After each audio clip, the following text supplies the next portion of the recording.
આજે હું અહીંયા ચણા ચટણી રેસીપી બતાવીશ. એના માટે મેં 1 વાટકી કાળા ચણા લીધા છે. હવે આને ધોઈને ઓવરનાઇટ માટે અને પલાળીને બીજા દિવસે બાફી દઈશું. ચણાને મેં બાફીને રેડી કરી દીધા છે. એકદમ સોફ્ટ થયા છે. જો આ રીતના થવા જોઈએ. હવે આપણે એક મસાલો બનાવી દઈશું. મસાલામાં મેં અહીંયા 1 વાટકી લીધી છે. આની અંદર 1 ચમચી લાલ મરચું, 1 ચમચી ધાણા જીરું,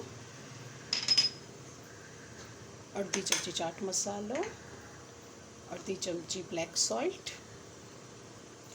અડધી ચમચી ગરમ મસાલો, અડધી ચમચી જીરા પાવડર.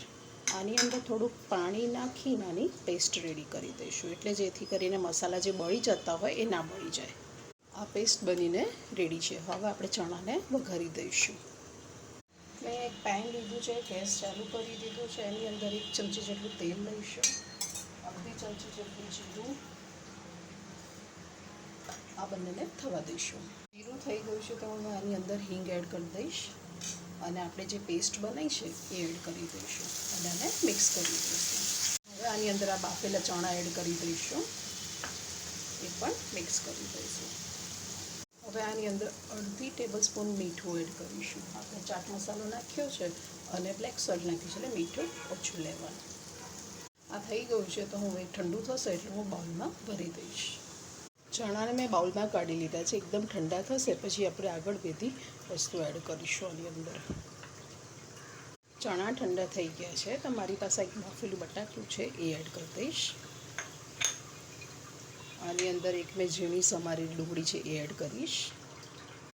એક ટામેટું સમારીને રાખ્યું છે એ એડ કરીશ. 1 લીલું મરચું છે એ એડ કરીશ. લીંબુનો રસ છે એ એડ કરું છું. થોડાક મેં અહીંયા ફુદીનાના પાન લીધા છે ફ્રેશ, એ એડ કરીશ. થોડીક કોથમીર એડ કરીશ. આ બધું હવે મિક્સ કરી દઈશું. મારી પાસે કેરી સમારેલી છે, અત્યારે કેરીની સિઝન છે તો હું 1 ચમચી જેટલી કેરી પણ એડ કરીશ. આને મિક્સ કરી દઈશું. મેં એક બાઉલમાં કાઢી લીધું છે તો મારી પાસે ગાર્નિશ માટે થોડીક ડુંગળી, ટામેટાં, કેરી, બટાટું એ બધું છે તો એનાથી હું ગાર્નિશ કરી દઈશ. હવે આની ઉપર 1 નાનો કેરીનો ટુકડો ગાર્નિશ કરીશ, 1 લીલું મરચું અને 1 આ લીંબુની સ્લાઈસ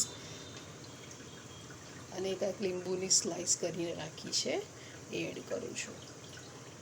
ચાટવાળો આવી રીતે આપણને આપે છે ને. તો તમને મારી આ રેસીપી કેવી લાગી? જો સારી લાગી હોય તો લાઈક કરજો, કમેન્ટ કરજો, શેર કરજો. Thank you for watching.